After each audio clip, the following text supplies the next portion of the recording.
Located 7 degrees south of the equator, Diego Garcia is part of the British Indian Ocean Territory in the Chagos archipelago. Known by many as the Navy's best-kept secret because of its remote location, this coral atoll is actually home to about 3,000 residents at any given time. This is the American version of the Chagos. But these are the faces missing in the beautiful picture.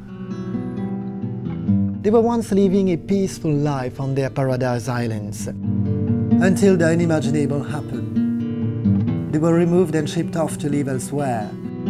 40 years on, they still want to go back. The conclusion of the jet said that a government can govern but don't have the right to remove people. The Chagos is almost unknown. It's an archipelago of 65 islands right in the middle of the Indian Ocean. The whole territory remains British. In the UK, however, few people have heard of the Chagos. To meet one of them, we have to travel deep into the British countryside and get to Hexham.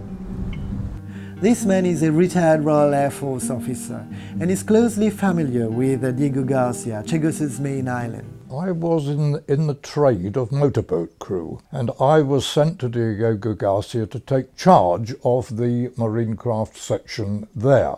And all the time the natives were walking to and fro past our huts, gave them a wave. They were very happy people, and the whole atmosphere of the place was happy.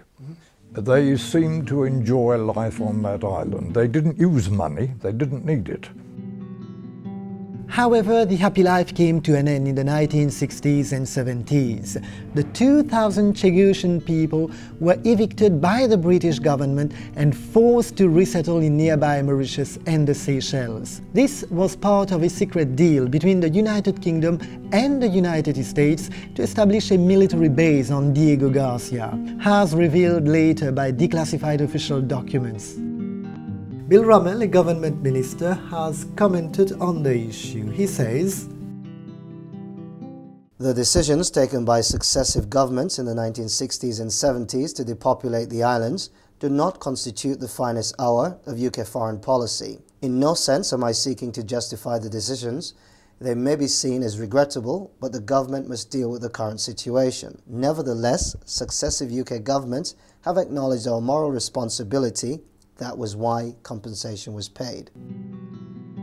As for the Americans, a State Department representative says the US government has no legal responsibility. And on the issue of moral responsibility, the representative says it is a term that's difficult to assess. Some of the Chagossians live in Crawley near London. Selmo Sherry is one of them. He's in the UK for 5 years now, but he still pines for another country. Si Dieu retourne là, même qui moi ici, plus fait moi passe moi comme du côté créole, moi passe mon dernier séjour là, mon l'île qui me passe soit Maurice, soit l'Angleterre. Others remember what their parents told them about life there. A Dieu travaille parti dia. Oui, a Dieu je fais la tasse. Do you remember when you and your whole family have been deported to Mauritius? Mon bin mauvais enfant. Oui, parce qu'il me rappelle, moi j'étais malade. Et depuis ça nous vini. Et dans une famille qui a des morts pour aller. Elle va des îles qui peuvent vendre.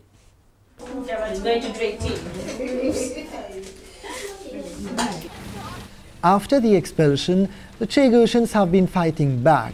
In 2000, the British High Court ruled that the government had acted illegally. And in May this year, the Court of Appeal in London decided yet again in favor of the exiled Chagossians. In our days, other people can live and work on our place, whereas we are prohibited. I'll be demanding in Parliament that the British government proceed with this legal case against the Chagossians no further and instead pay for their right of return and for the restoration of the infrastructure on the islands to allow them to live there. However, the celebration did not last long. In June, the Foreign Office petitioned the House of Lords to grant permission to appeal, as another court case is underway. no one at the Foreign Office is authorized to make any statement on the issue. Even in Parliament, much cannot be said either. Two MPs raised the subject with the Foreign and Commonwealth Affairs Secretary on the 11th of June, and the reply was this. The government's policy in relation to the British Indian Ocean Territory remains a subject of possible ongoing legal proceedings, and it would be inappropriate to comment further. But some years ago, the British government said clearly why the Chagossians cannot go back. In 2002 precisely, a study concluded that the resettlement would be precarious and the cost of maintaining long-term habitation would be prohibitive. But not everyone agrees. They certainly can't go back to the Diego Garcia because that is a base for at least the foreseeable future. But some very limited resettlement on the outer islands, which are 150 miles north of the base, is feasible. And what about the American position over this resettlement plan? It seems that the Americans are opposed to it, yeah, although it is actually quite difficult to work out exactly what their position is because they don't tend to say it openly. But it does seem that the Americans are opposed to it, yes. But the fact is this is a British territory. It's British law which governs there. It may be an American base, but it's on British land, and if the UK courts say that these islanders have the right to go back, then they have the right to go back. And this is East Point. Call it a plantation.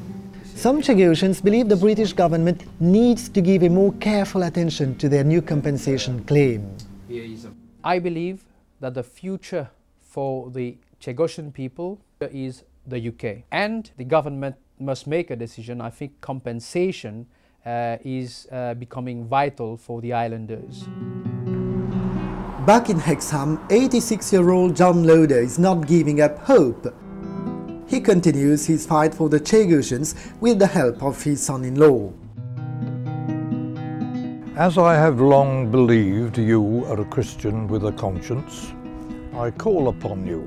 John Loader recently sent a letter to Prime Minister Gordon Brown. Unless our exiled people... And 10 Downing Street has replied, saying Mr. Brown has made a careful note of the comments.